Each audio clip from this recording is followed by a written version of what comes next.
Noções de lar. Desejando colher valores educativos que fluíam naturalmente da palestra da senhora Laura, perguntei curioso: desempenhando tantos deveres, a senhora ainda tem atribuições fora de casa?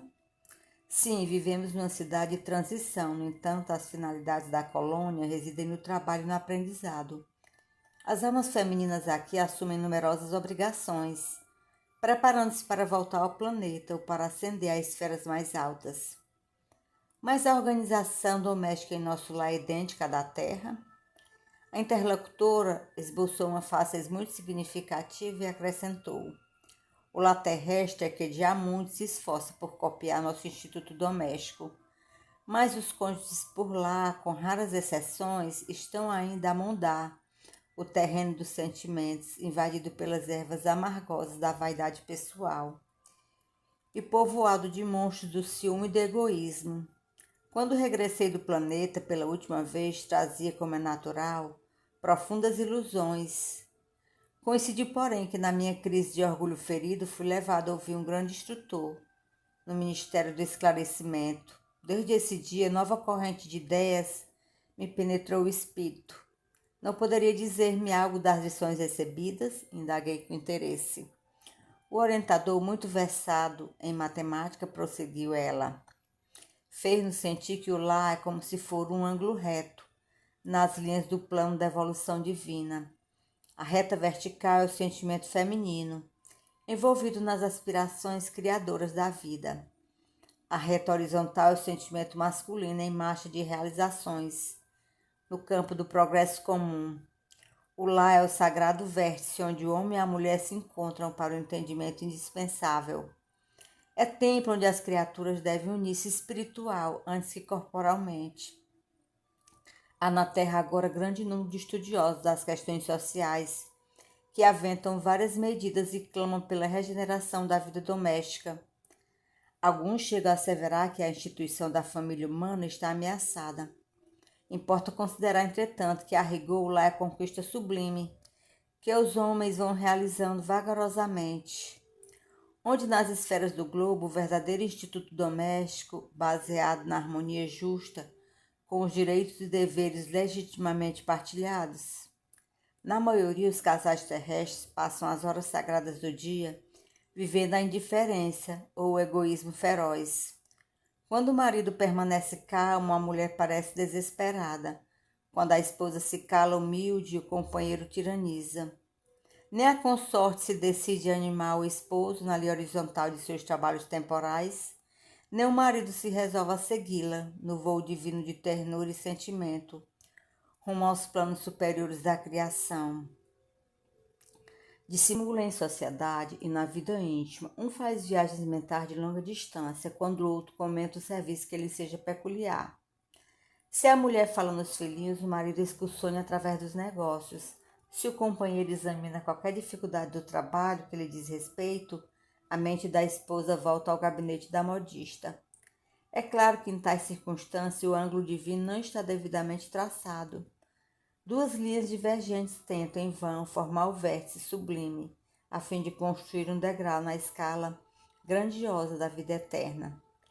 Esses conceitos calavam-me fundo e sumamente impressionado observei.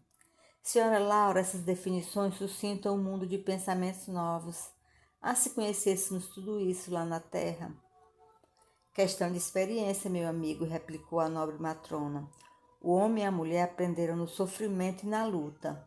Por enquanto, raros conhecem que o lar é instituição essencialmente divina e que se deve viver adentro de suas portas com todo o coração e com toda a alma. Enquanto as criaturas vulgares atravessam a florida região do noivado, procuram se mobilizando os máximos recursos do espírito, e daí o dizer-se que todos os seres são belos quando estão verdadeiramente amando. O assunto mais trivial assume singular encanto nas palestras mais fúteis. O homem e a mulher comparecem aí na integração de suas forças sublimes, mas logo que recebe a bênção nupcial, a maioria atravessa os véus do desejo e cai nos braços dos velhos monstros que tiranizam corações. Não há concessões recíprocas, não há tolerância e, por vezes, nem mesmo fraternidade. e apaga-se a beleza luminosa do amor, quando os cônjuges perdem a camaradagem e o gosto de conversar. Daí em diante, os mais educados respeitam-se, os mais rudes mal se suportam, não se entendem.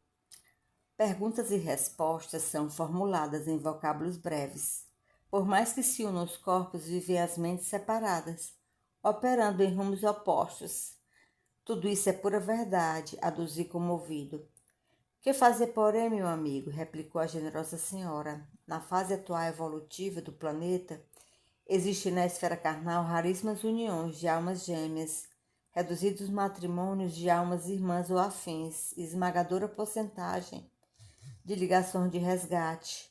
O maior número de casais humanos é constituído de verdadeiros forçados, sob algemas. Procurando retomar o fio das considerações sugeridas por minha pergunta inicial, continuou a genitora de Lísias. As almas femininas não podem permanecer inativas aqui. É preciso aprender a ser mãe, esposa, missionária, irmã. A tarefa da mulher no lar não pode circunscrever-se a umas tantas lágrimas de piedade ociosa e a muitos anos de servidão. É claro que o movimento coevo do feminismo desesperado constitui abominável ação contra as verdadeiras atribuições do espírito feminino. A mulher não pode ir ao duelo com os homens através de escritórios e gabinetes, onde se reserva atividade justa ao espírito masculino.